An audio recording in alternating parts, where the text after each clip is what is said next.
Hola amigos de Macabro, sean todos ustedes bienvenidos a una entrevista más con algunos de los realizadores que vamos a poder ver su trabajo este año en nuestra selección oficial.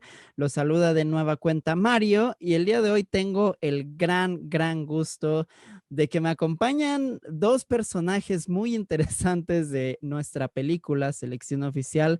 HAWK REV, Vampire Slayers, definitivamente una de las películas más jocosas que van a ver este año. Me acompaña el director, guionista y protagonista Ryan Barton Grimley y también la otra estrella de la película, Ari Schneider. Guys, how you doing today? Doing great, man. Thanks for having us. Yeah, Great. pretty good. Before Excited. we begin with the questions about the movie, I saw that you guys have worked previously many times, and you're also preparing a new film. How did you guys met each other? That's a funny story. I That's married his sister.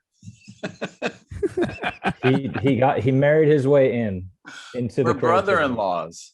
Yeah. Cool.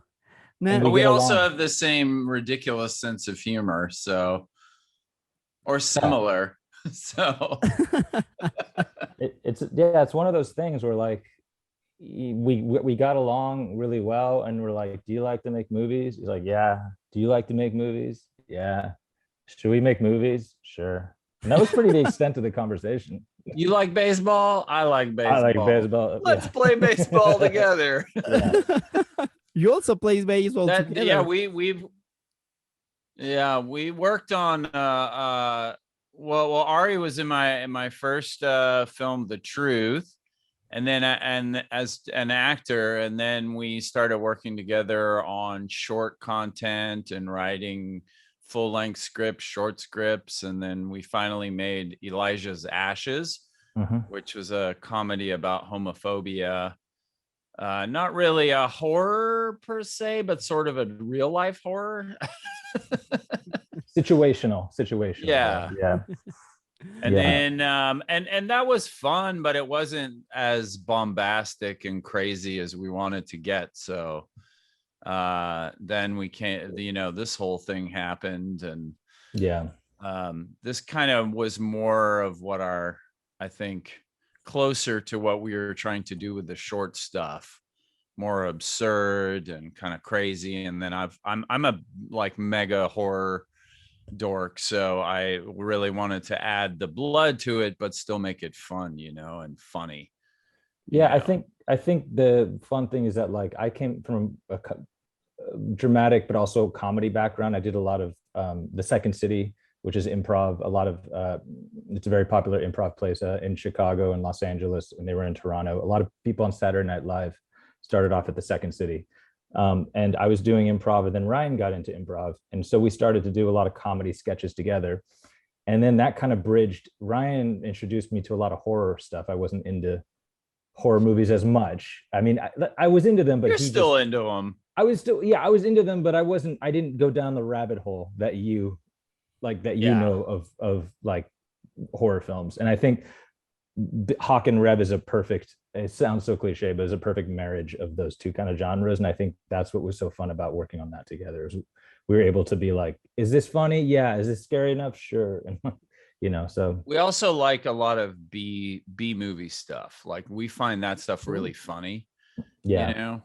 And I think that it just organically made it into this 100%. Like I just love 80s B movies and all 90s B movies. We were laughing all through doing the music and all the references and everything. It was all about how silly, how throwback can we make this to like the stuff we grew up watching. So cool. Bueno, primero que nada les pregunté porque este no es el primer trabajo que Ryan y Ari realizan juntos, sino que ya llevan varias producciones en su haber. De entrada, bueno, Ryan me comentó que conoce a Ari porque es su cuñado. De hecho, él se casó con su hermana y bueno, también por fortuna... Por fortuna comparten muchos gustos en común y así fue como empezaron a decidir hacer películas, incluso hasta comparten el amor por el béisbol, lo cual me parece muy divertido y muy genial.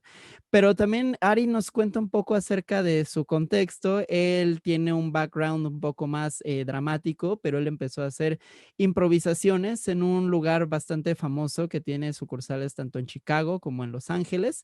Y así fue como, bueno, primero hicieron Elijah Sashes, que fue el primer largometraje, una comedia sobre la homofobia, pero la cual, bueno, ellos dicen que no es tanto una película de terror, sino de un horror más vivencial, más realista. Y ahora, bueno, ya Hockey Rev es la conjugación de esos gustos por el cine de terror. Ryan comenta cómo ama las películas de serie B, de los 80, de los 90, y Ari, en cambio, no estaba tan clavado todavía en el cine de terror hasta que Ryan lo introdujo dentro de él. Y ahora vamos a preguntarles acerca de la película para todos los que no la han visto. Now, Ryan, I want to ask you if you can tell us about Hawk and Rev for our audience who haven't seen the film yet. What's the film about? Okay, the film is about graveyard shift, like a night security guard who he believes he has fought the supernatural many times before. He even got kicked out of the military for doing that, for allegedly staking another soldier. He can't really get a job, so he guards a warehouse in the middle of the night. And his friend, his only friend in the world, really the only person that will put up with him, because he's kind of a pain. He's a kind of not great, is Rev. And Rev is a groundskeeper, which traditionally involves taking care of plants, but there are no plants at this warehouse. And there's nothing to guard in this warehouse. It's very mysterious what Rev does. We don't quite know. Yeah. So Hawk believes he has seen vampires show up at the warehouse, and he enlists Rev's help to catch them. Hawk wants to stake them. Rev is a pacifist, so he makes a deal with Hawk that the only way he will be part of the mission is if there is no violence to capture these vampires, which goes against everything Hawk believes. And obviously no one else believes them because, I mean, why would you, right? They're in the town of Santa Muerte in California, which is a made-up town where the supernatural exists. They go on this mission and they meet a bunch of people and they end up having a pretty interesting, like, sort of fairy tale like journey with lots of fun, and they resolve some issues between each other, but not much. You know, it's very bromance. Yeah, there's a bromance in there. Yeah, for sure. Yeah. Now, it's like kind of Laurel and Hardy, you know, from back in the day. There's some of that, a little Three Stooges. There's lots of gore. They do get covered in blood for quite a bit of the time, which they get naked as well. They get naked. Yeah. Warning ahead of time. There is nudity, not the kind you want. Yeah, it's not the kind you want. Or maybe it is. Or maybe it depends if we're your type. We might be your type. I don't know. Yeah. There are tastes for everyone. Absolutely. Absolutely. Yeah. We're trying to really make a just a really fun movie with tons and tons of references to the 80s and 90s, horror, comedy, 80s action, which I love, and just to not take ourselves seriously at all and still have some nice scary stuff here and there and some gore and an adventure. And that was it. That was the goal, you know. And we made it with our friends from the improv scene. These are all people we know and have acted with before. Nice. These are all friends of ours. We're like a Some big family. Haven't acted, some have not acted, and they shine on camera. They're amazing. They're amazing. So it was just fun. Yeah. Yeah. Great. Bueno, nos platican acerca de qué trata Hawk and Rev Vampire Slayers. De entrada es la historia de Hawk, que es un guardia de seguridad, el cual él asegura tener bastantes experiencias sobrenaturales en este pueblo ficticio que ellos crearon, llamado Santa Muerte, California. Y su único amigo en el mundo es Rev, un jardinero que en realidad nunca queda muy claro, incluso para ellos, cuál es su labor, porque en este almacén no hay plantas. Es algo que les da bastante risa. Y bueno, ellos están tras las pistas de un supuesto grupo de vampiros. Nadie les cree, pero dentro del viaje, que ellos describen como un viaje, una especie de cuento de hadas, pues conocen a muchas personas con las cuales pues terminarán apoyándose para la misión de los vampiros.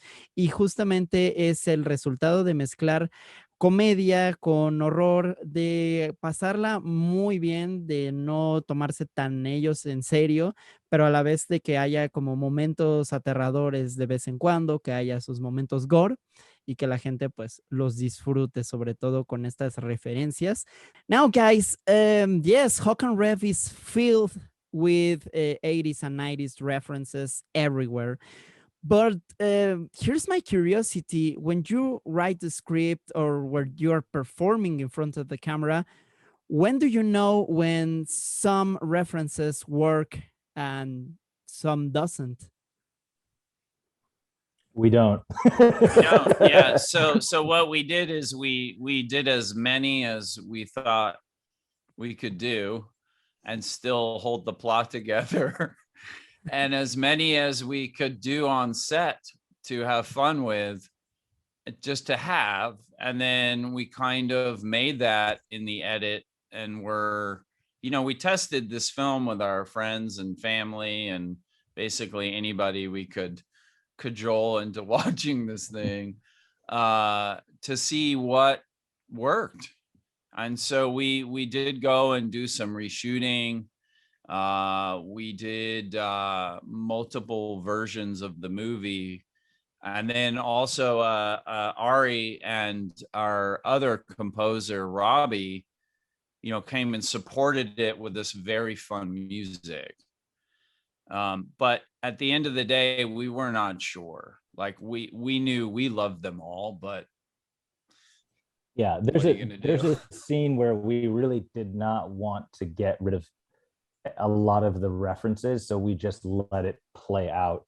It's a scene where Hawk is throwing out all these 80s lines or movie lines, and yeah, it goes on for a long time, and we're like, should we cut it down? We're like, you know what, let's put some piano in the background and let's just let it play out. And you either really like the scene or you hate it, but we didn't want to cut some of those lines because we just thought, we're laughing, so hopefully. What made it work was that fairy tale music, because after you've watched the movie up to that point, once you see Hawk doing this and Rev's reactions, that's fine. But then the fairy tale music makes you realize it's a fairy tale gone wrong, and it's its own layer of joke. It's so funny. I think that's the last bit of the movie that we scored. That was a tough one. That was the last little bit where we could not figure out what to do for that scene. Yeah. Well, and let me thank you for not cutting that sequence, because that was my favorite scene in the whole movie. And Ari don't understanding any of the references, that was great, man. Well, the ironic thing is we were throwing lines at Ryan, and Ryan didn't necessarily know a lot of the movie references, but he was just saying, he knew a lot of them, but some of them you're like, I don't know that movie. We're like, just say it. Well, I don't know. Yeah, so I think there were probably 15 or 20, but they were mostly like 80s action and then some horror. And then we just kept rolling, and just everybody behind the camera started yelling lines at me like, nobody puts baby in the corner, Free Willy. And I'm like, what? That's not even a line. Great. Yeah. It was fun. Al respecto de las referencias, si saben cuando una funciona y cuando no, pues su respuesta concreta es no, no saben bien cuando puede funcionar una, pero pues ellos aman lanzarlas una tras otra y para ellos fue muy difícil decidir cuáles encajaban y cuáles no, y hacen referencia a una secuencia en particular donde tanto el personaje de Ryan como Ari están intercambiando varias líneas de películas, pero uno de ellos no entiende a qué película se está refiriendo. Y nos platica la anécdota de que en realidad hubo un poco de improvisación dentro de esta filmación, porque en ese momento parte del crew pues les estaba gritando algunas de las frases para que dijeran, y es ¿de dónde salió eso?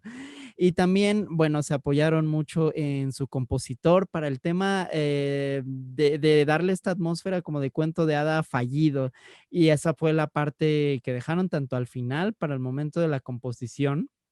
Y bueno, que al final pues le da como un toque más divertido a toda la película. Now, guys, lately there's too much nostalgia on TV series and films, video games, everywhere practically. How did you avoid to fall in certain common places? I mean, part of it was we started making this movie. I mean, I think we had our first reading of the script in 2015. Wow.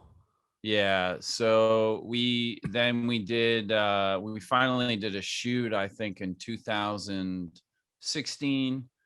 Then we did pickups 3 times. So we kind of went through the process of seeing all of these other people doing it badly.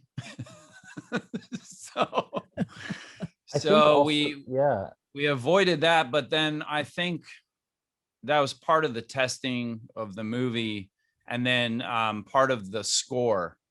One of the ways to avoid it was making this really fun music, and not getting stuck in the synth, and just sort of just being like, this is a fun homage movie. We don't need to nail this. We're going to go crazy.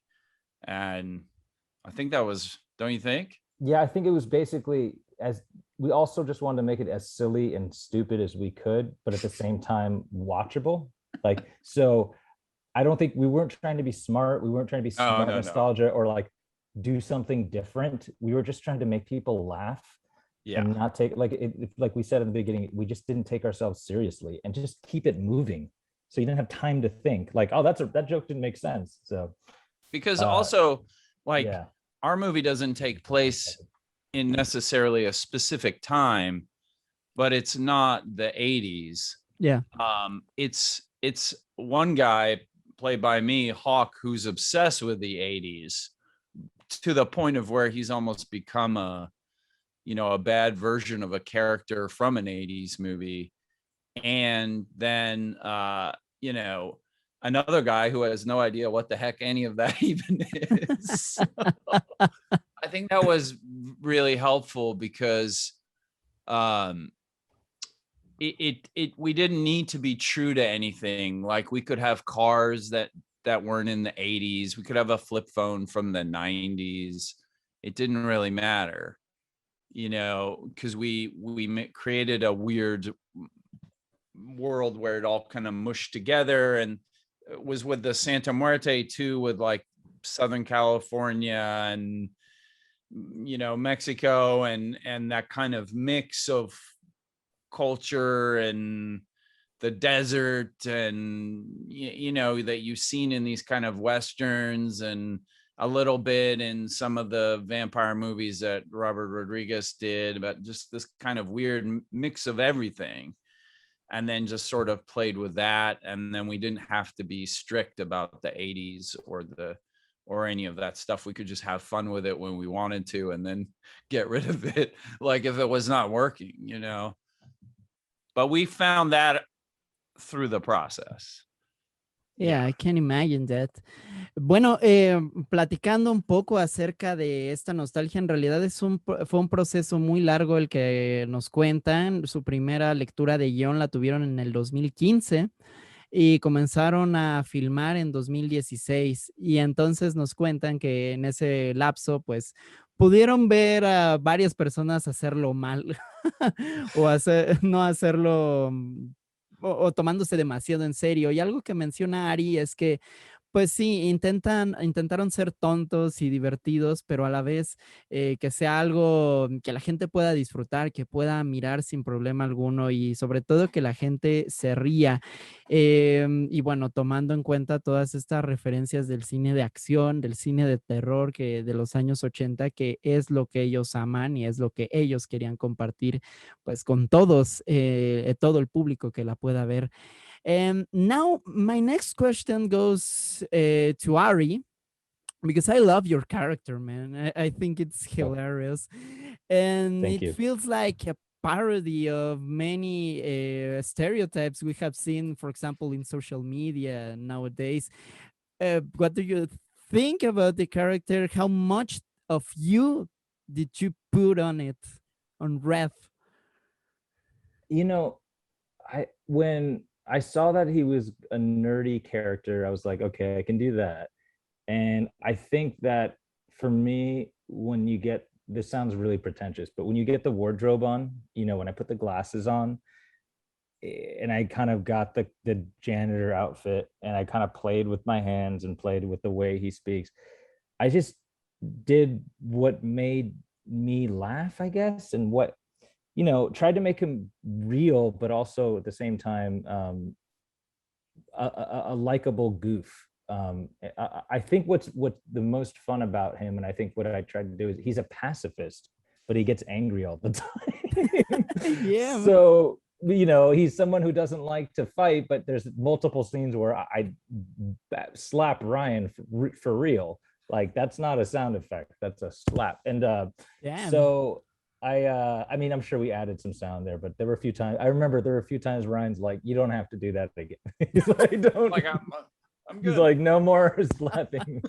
So I think it was more so on honestly what I could do to make people on set laugh, make, you know, try to break character. Jana, who plays Theo, she's fantastic. And she was just, I would say to her, like, for this scene, I'm going to randomly taste you. I don't know why. I'm just going to smell your arm and stuff and just go with it. And she's like, sure, no problem. So I think the improv was a lot of fun. Ryan allowed a lot of improv on there, but it's all, yeah, those are from, that's from me. I mean, I think I was inspired by, gosh, who did inspire me? I feel like I've answered this before, but I've always said, I don't know, like a weird cat, like a weird cat. There was a bit of, you know, I don't know if you've ever seen Trailer Park Boys, but the Bubble, there's a character named Bubbles who has these glasses, and you know, I couldn't really see very well through those glasses as well. So I think there's a little bit of, and I know you need to translate this, so I'll try to make it I'll try to not make it too complicated, but like, there's a little bit of freedom when you can't see too much well what's going on, so you're not your insecurities go away a little bit, because you're like, well, I can't see anything, so who knows what I'm doing, you know? I can't see the judging faces of the other cast members or the crew. And so that to me is fun. I'm like Carrot Top, I'm very prop based, if you know who that is. So yeah. Cool. Yeah. Me voy a quedar un poco con lo que concluye Ari, creo que es bastante interesante. Le pregunté acerca de su personaje. El personaje es un pacifista vegano que, bueno, tiene que asesinar vampiros a través de no pelear, Pero lo interesante es que en la película es que él establece sus propias reglas de cómo enfrentarse a estos vampiros, de cómo se deben enfrentar. Y bueno, Ari lo que al final decía es que, por ejemplo, los lentes que utiliza su personaje no le permitían ver del todo bien. Entonces, dice que hay cierta libertad cuando no estás viendo bien, cuando no ves bien a tu alrededor ni ves a los rostros juzgándote. Y ya retomando un poco al inicio, él menciona que su personaje, pues una vez que tiene el vestuario dentro, empieza a jugar con sus gestos, empieza a jugar con sus movimientos y todo es él. Menciona que dentro de la película hubo mucha improvisación, pero que sobre todo lo que más le importaba a él era crear este tonto agradable, que fuera divertido para la gente y que pudiera sobre todo empatizar con el público. And now, guys, for one last question, I couldn't avoid this one because which one is your favorite vampire film? You can pick just one. I love Lost Boys. Cool. Oh man, you said just one. Yeah, I'm gonna go a little crazy here. I'm gonna say Blade. Nice answer, Yeah. man. Yeah. Yes. Yeah, Blade Yeah. is really, really good. And I also love its sequel. I like yeah. the sequel too. I like the sequel too. It's fun. Yeah. Again, not taking itself too seriously. Yeah, totally. And just to compliment Ryan choice, I have Lost Boys soundtrack right here with me on cassette. I love it. Yes. Do you have the saxophone? Dude, that's dude? awesome. The shirtless saxophone guy. Yeah. Yeah, man. Yeah. And now, guys. So funny. Yeah, man. Yeah. And now, guys, just to finish, you're about to release another film together. Listen carefully. Can you give me a preview of it? Yeah. Listen carefully it's like it's a movie about it's a horror thriller about a man and a baby monitor. Not a comedy. It's really like Jacob's Ladder, but Ooh. for new parents. So I play a corrupt bank manager. Okay. And Ari plays basically everybody else. Kind of. Yeah. Yeah. Yeah. It's sort of a Night from Hell fairy tale of where a character's personal demons come back to haunt them. And it's a lot more aggressive and dark. It's still kind of funny, and we have still to lock the cut and do the composing and whatnot, but I think it shows a more kind of aggressive horror thriller style, but still with the tone of like funny games and sarcastic kind of humor like that. Cool. Yeah, it was a lot of fun. Ari played so many characters and voices. It's kind of crazy. It's awesome. Yeah, I'm not on screen a lot, but my voice is present. So yeah, it's a little bit like Phone Booth meets David Lynch. Right. Wow. Right. That's a good way to with some comedy. With some comedy, yeah. With some comedy. Yeah. Yeah. Which is a tough one, man. I mean, HAWK and Rev was hard to nail tone-wise with all the stuff, all the ingredients we threw in that pot, and I think we did the same thing with this one. Okay. Yeah. Bueno, primero les pregunté cuál era su película de vampiros favorita antes de pasar a esta última. Ryan respondió Lost Boys o Muchachos Perdidos y Ari comentó sobre Blade y también le gusta la secuela de Blade hecha por Guillermo del Toro. Muy, muy joya. Oh, yeah, y Y bueno, la última pregunta fue acerca de su siguiente película que ya están trabajando, titulada Listen Carefully. Ryan nos comenta que es una especie de Jacob's Ladder para la paternidad, lo cual me parece increíble. Y Ari la compara porque su personaje es solo la voz. Entonces, él interpreta varias voces dentro de la película. Entonces, lo compara un poco con esta película Phone Booth, que quizá recuerden, con Colin Farrell, pero en el mundo de David Lynch. Entonces, eso va a ser interesante de ver. Nos dice que, bueno, es un poco más intensa, pero no van a olvidar el lado cómico. Y bueno, la pregunta más importante que les voy a hacer es, ¿la veremos en Macabro? Guys, are we going to see Listen Carefully in Macabro in the future? Absolutely. Ya nos Of dijeron que course. sí.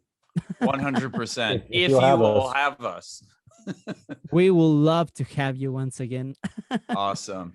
Well, Thank you, buddy. Ryan, Ari, thank you very much for sharing these minutes with me. Any social media where the audience can follow you and checking on what you're working on? For sure. I mean, you can follow HAWK REV on all the socials. My name, Ryan Barton Grimley. You can just search me and find me. Yeah, the Ari Schneider, you can on Twitter as well, and or Clumsy Tiger Productions and Ryan's RBG Films. We have a lot of handles, but Hawk and Rev is definitely a good place to find us. Yeah. Excellent. Bueno, pues síganlos en sus redes sociales, los encuentran con sus nombres, los cuales ya ven en pantalla, Ryan Barton Grimley y Ari Schneider. También sigan las redes sociales de Hawk and Rev Vampire Slayers, están en todos lados. Sin más, muchas gracias a todos los que vieron. Recuerden que Hawk and Rev la pueden ver en la Casa del Cine y a través de streaming en plataformacine.com. Muchas gracias. Sigan al pendiente de todas las entrevistas que vamos a sacar. Yo fui Mario. Hasta la próxima. Thanks, Mario. Thank you.